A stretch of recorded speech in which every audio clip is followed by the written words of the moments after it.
The Incredibles.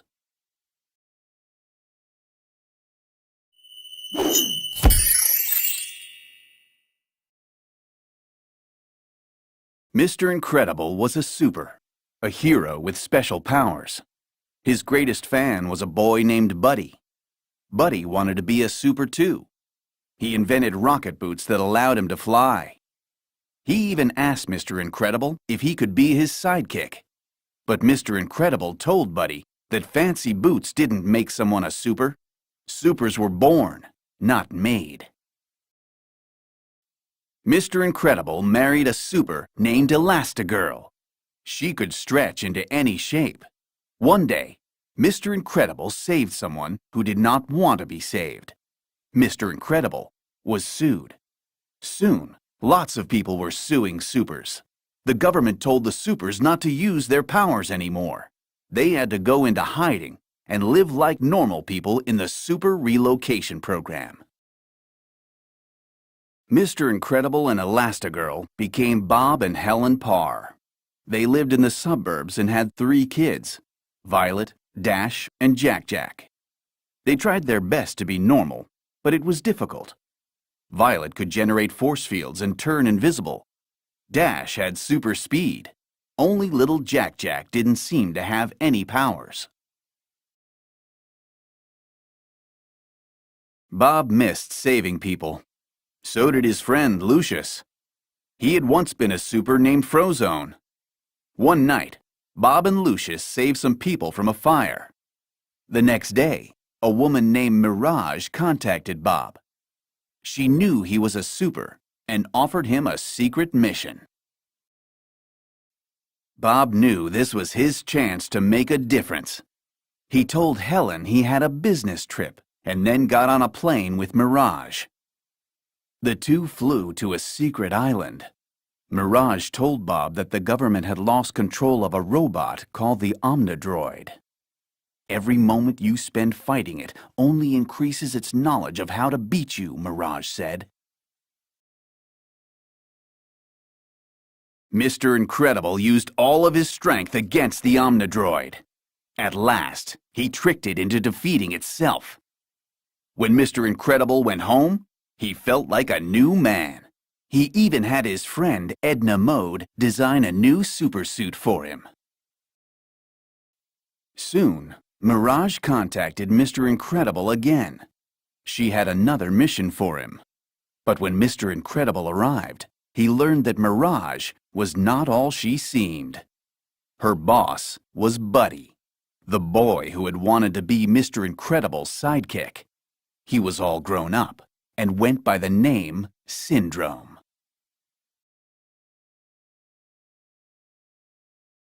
Syndrome had invented the Omnidroid to make himself more powerful. He tried to capture Mr. Incredible, but the super escaped. In an underwater cave, Mr. Incredible found the remains of Gazerbeam, a super who had died battling the Omnidroid. Mr. Incredible knew he had to stop Buddy.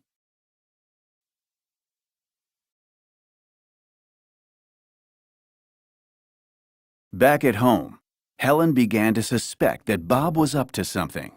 She went to visit Edna Mode. Edna was thrilled to see Helen. She'd had so much fun making Bob's new suit that she'd made one for Helen, too. In fact, she had made new suits for the whole family. Each suit came with a homing device for handy tracking. Helen put on her supersuit and activated Bob's homing device. As she flew toward the homing signal, she discovered that Dash and Violet had stowed away with her. Just then, a missile hit the plane they were flying on. The plane went down and landed in the ocean. Elastigirl shaped herself into a boat, and Dash used his super speed to power them toward the island where Bob was in trouble. Back on the island, Syndrome had captured Mr. Incredible. From his prison cell, Mr. Incredible listened to the attack on his family. Desperate, Mr. Incredible grabbed Mirage. "Release me now, or I'll crush her," he said. But Syndrome did not care. He knew that Mr. Incredible would never hurt anyone, no matter how upset he was. Meanwhile, Mr. Incredible's family arrived on the island. Elastigirl brought the children to a cave. She told them to stay put and then left to find their father. Suddenly, a huge ball of fire filled the cave. Dash and Violet fled. The fire was the rocket exhaust from Syndrome's base. He had launched his Omnidroid toward the city. Elastigirl found her husband inside Syndrome's headquarters. Mirage was angry that Syndrome had been willing to let Mr. Incredible hurt her. Realizing how evil Syndrome was, she let Mr. Incredible go. Mr. Incredible and Elastigirl raced to Violet and Dash, who had been surrounded by Syndrome's guards. Together, the family fought off the henchmen. Just then, Syndrome arrived. He used an Imoba-Ray to freeze the supers. Then he flew off to the city, where his Omnidroid was already wreaking havoc. He planned to defeat the robot in front of the whole city. Then everyone would think he was a hero.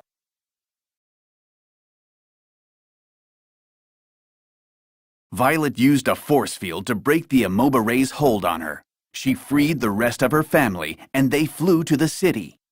When they arrived, the Omnidroid was destroying everything. Syndrome tried to use a remote control to stop it, but the robot had become too powerful. It knocked Syndrome out. It was up to the supers to save the day. Individually, they were awesome. As a team, they were unstoppable. Their old friend Frozone showed up, and together they defeated the Omnidroid. The people of the city cheered, glad that the supers had returned.